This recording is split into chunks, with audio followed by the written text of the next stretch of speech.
नंदुरबार तालुक्यात अवकाळी पाऊस आणि गारपिटीमुळे मोठ्या प्रमाणावरती शेतकऱ्यांचे नुकसान झालं होतं.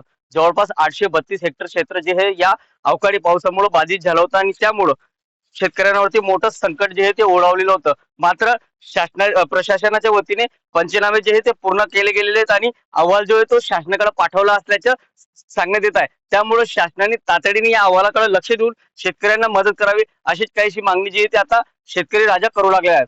नंदुरबार जिल्ह्यात झालेल्या अवकाळी पाऊस आणि गारपिटीमुळे मोठ्या प्रमाणावरती पश्चिम आणि पूर्व भागामध्ये नुकसान जे आहे ते याचं झालं होतं. त्यामुळे जवळपास 954 शेतकऱ्यांना या नुकसानीचा परिणाम जो आहे तो सहन करावा लागला होता. त्यामुळं मायबाप शासनाने तातडीने या शेतकऱ्यांकडे आता लक्ष द्यावं आणि मदत करावी अशी काहीशी मागणी जी आहे ती केली जात आहे. ऐन काढणीवर आलेले पिकं जे आहे ते उद्ध्वस्त झाल्यामुळं शेतकरी राजा हवालदिल झाला होता. यात सर्वाधिक मका, गहू, कांदा, बाजरी, ज्वारी या पिकांचं मोठ्या प्रमाणावरती नुकसान झालं होतं. तर काही प्रमाणावरती पपई आणि केळीचे देखील झालं होतं. तर दुसरीकडे सातपुड्यामध्ये कैरीचे देखील मोठ्या प्रमाणावरती नुकसान झाल्यामुळं आमचूर उत्पादक शेतकरी जे आहे ते संकटात सापडलं होतं. त्यामुळं प्रशासनाने अहवाल जो आहे तो शासनाकडे पाठवलेला आहे. त्यामुळं राज्य शासनाने तातडीने या अहवालाकडे लक्ष देऊन शेतकऱ्यांना मदत करावी अशीच माफक अपेक्षा जी आहे ती नंदुरबार जिल्ह्यातील आणि तालुक्यातील शेतकरी जे आहे ते आता करताना दिसून येत आहे.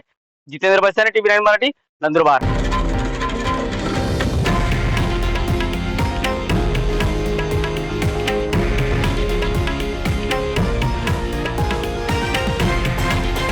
हे आहे देशातील नंबर 1 न्यूज नेटवर्क आणि आपण पाहत आहात TV9 मराठी, एकमेव.